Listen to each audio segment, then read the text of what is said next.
Hey, yo! Welcome back to the Dugout and Beyond. So we are now officially done with college basketball season as we have the #1 Florida Gators barely beating on the #1 Houston Cougars here, 65-63. As we actually had the Florida Gators only lead for 63 seconds of this game. And that was basically at the very end of it when they, of course, won the game at that point. But yeah, we had a very, I feel like, sloppy game at the first part of it for both sides, but especially for the Gators here, as in total throughout the game they did have 13 turnovers for it, and for the Cougars they had 9, which is still a lot, but it's not 13, and it led to, of course, definitely some fast break points there at the beginning of the game. But we had the game high coming from actually the Houston of LJ Cryer of 19 points. Then the next one was coming from the Gators, which we had a couple of double-digit points lead here with the team high coming from Will Richard of 18, then Alex Condon of 12, and then Walter Clayton Jr. finishing out with 11 points, although he did have a pretty slow start, basically having no points in the first half, and then really broke out the second one and really helped this team come and lift them up to this very crazy, insane win that they had there for their third championship in school history. So it's pretty cool to see there. And yeah, if you didn't know, actually Walter Clayton started at my alma mater here for his career, as he did start there at Iona a couple years ago, and he actually played under Rick Pitino. If you did not know that, that was his first coach in 2021 to 22, and then he played there for 2 years, and then went to Florida the last couple years there. But yeah, that was pretty cool as a no-star recruit going into college. And then a couple years later going to be on one of the best teams in the country, and then eventually win the national championship and actually be on like a lottery pick to go to the NBA, which is actually pretty insane that is actually happening. So congrats to them on this huge win, and again their third championship in school history there for them. But yeah, other than that, I kind of want to talk about the tournament in general.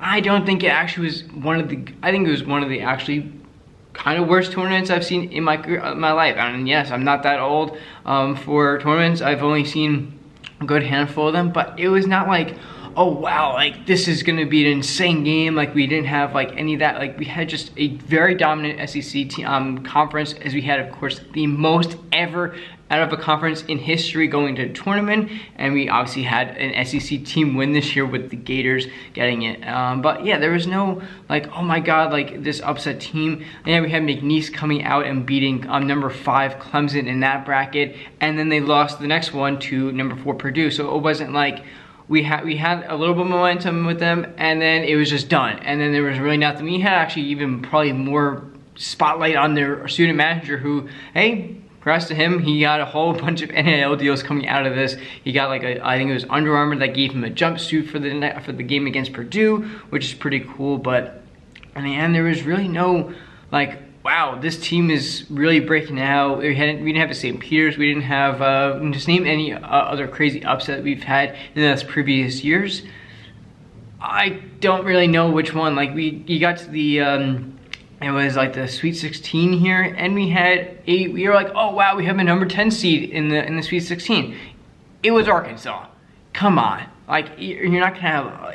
You have Coach John Calipari, who is literally a Hall of Fame national championship winning coach, going there, and also part of the SEC. So like if he was in any other conference, 100% more, probably, I wouldn't say 100%, but probably like 85, 90, maybe 95% chance they would be a much higher seed than a 10 seed coming out of another conference, anything else other than the SEC. So I want to hear all your thoughts on how this went this year. Again, didn't think it was the most insane one here. We had I think maybe Colorado State they were a little bit of a sleeper going into it. They did beat Memphis, the #5 seed in that bracket, but then they actually only lost by 1 point to #4 Maryland. So that actually could have been you can maybe say that one as a 12 seed also for that one. But other than that, we just really had nothing insane come out of anywhere. We actually had probably one of the couple teams here that could have made it very interesting. We had Kansas, Arkansas, and St. John's. We of course had Arkansas and St. John's go at it there, but that would have been insane if you had that. I actually had in my bracket, we had coming into the final. You're gonna probably say I'm absolutely insane, which I am. And when I made this, I was like, hey, why not? It's not like I might just have a busted bracket after the first or second game here. But I actually had New Mexico playing against St. John's, which if you're not familiar with it, we had now former New Mexico coach is Rick Pitino's son, which would have been really awesome to see them go in against each other. And actually we have Richard Pitino has taken a new job at Xavier, and that is in the Big East Conference, so he will be playing his dad more as we go along. So that's going to be pretty awesome to see along the way. But yeah, this tournament was great in general. Yes, it's awesome to see the top players, and you're of course going to go down and get the head-to-head games here. Of course, all #1 seeds going into the Final Four, but there was no like, oh, that's gonna happen. Oh my God, this just changed the entire tournament around and just blew everything up, like McNeese and Colorado did for that. But there was not an overload of it, which usually we sometimes actually get a lot of it in these tournaments. But nonetheless, we do have Florida winning this and winning it for the year, so they got the bragging rights.